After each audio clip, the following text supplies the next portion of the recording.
Welcome to my top 10 films of 2019. So each entry in this list will be said in one breath, so yeah, I've not got much time to get my point across. Also, this list is based on UK release only, so it's films that released in the UK from January 1st, 2018 to December 31st, 2018. So to kick it off, at number 10, it's El Camino.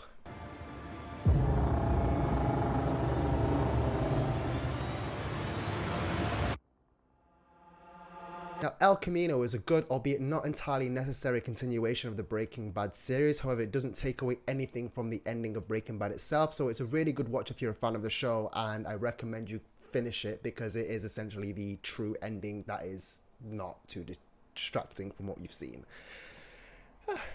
You ready? Yeah. At number 9, it's Captain Marvel. So, Skrulls are the bad guys.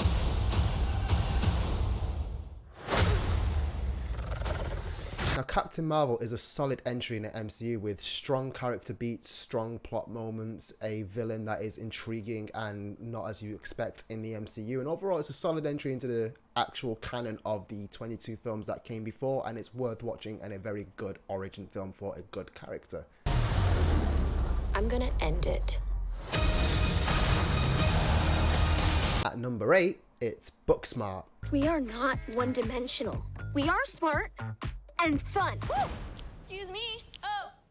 Booksmart is a fun coming-of-age movie that is not too crude but also not too safe, and it's pretty intriguing watching the two strong leading characters go through this journey of self-discovery as to who they want to be going out of college, and it's a fun film to watch and I do recommend it. No.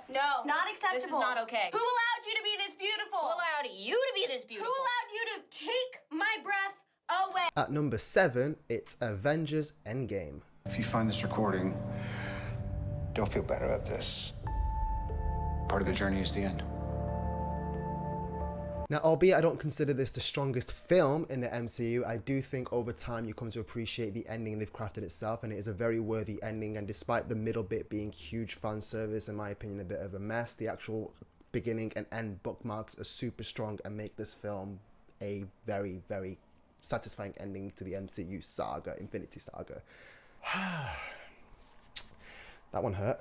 This is gonna work, Steve. I know it is. Because I don't know what I'm gonna do if it doesn't. At number 6, it's The Irishman. Do you drink on the job? No. You ever hit anybody? On a job? Yeah. I don't think so. Now, this is a textbook Scorsese film, and it is incredibly acted and it is really intriguing. The story is really fun to follow and also brutal. However, it's also very bloated and at times it feels misdirected. So even though it's a good film, sometimes you're thinking, what's the actual story whilst you're watching it? But it is actually good. It's gonna happen. Either way, he's going. At number 5, it's The Favourite. It is a monstrous extravagance, Mrs. Morley. We are at war.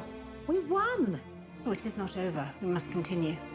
Oh, I did not know that. Now, The Favourite is phenomenally performed and it's intriguingly directed, and it's a strong film from start to finish, and it's quirky in a very fun, unique way, and it's not like many things you've seen before, and it's worth watching, and it's one of my favourite period drama pieces, and yeah, it's just a really good film. I hoped I might be employed here by you. As something. A monster for the children to play with, perhaps.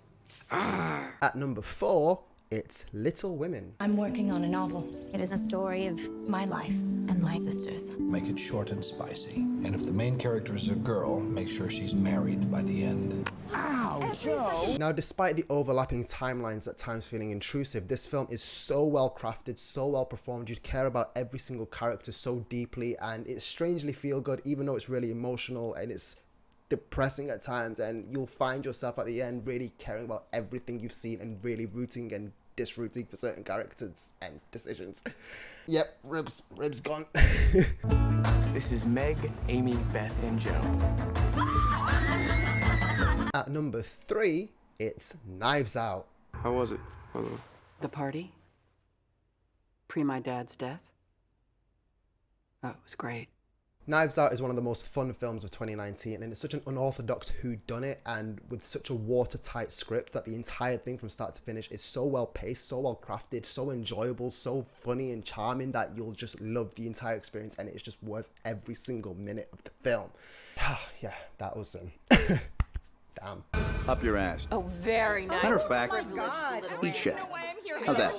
Eat shit, eat shit, eat shit. Smug smile. Definitely eat shit. At number 2, it's Joker. All I have are negative thoughts. Now, this is a very unorthodox comic book movie that is very uneasy to watch, and it's unsettling, and it's dark and demented, and it tackles very serious themes throughout it, and you'll find yourself looking at Joaquin Phoenix's performance of the Joker thinking, my God, this is phenomenal. Also believing every single moment in the story that is so dark and grim, but also so brilliant at the same time. It's really good. When I was a little boy and told people I was going to be a comedian, everyone laughed at me. Well, no one's laughing now. You can say that again, pal. Now, before I go to my number 1 film of 2019, I'm just going to get through some honorable mentions first. John Wick 3 Parabellum, Toy Story 4, and How to Train Your Dragon 3. Yeah, it's not a lot of honorable mentions, but those films are solid. And my number 1 film of 2019 is Marriage Story. It's not easy for her to close a cabinet. He's incredibly neat. She's brave. He's brilliant. He's very competitive. This film is phenomenally acted, so well paced, so well crafted, so well done and directed, and shots are perfect, and everything about it is paced wonderfully, and from start to finish you'll be in a trance of emotion, and sometimes you'll be so captivated you'll forget you're watching a film and not just some people's relationships, and it's an incredible relationship story. How are you doing? So yeah, they're my top 10 films of 2019 plus honorable mentions. Yeah, it's an okay year for film. I mean, there's some really strong contenders, but yeah, see what the new decade has to offer in terms of cinema.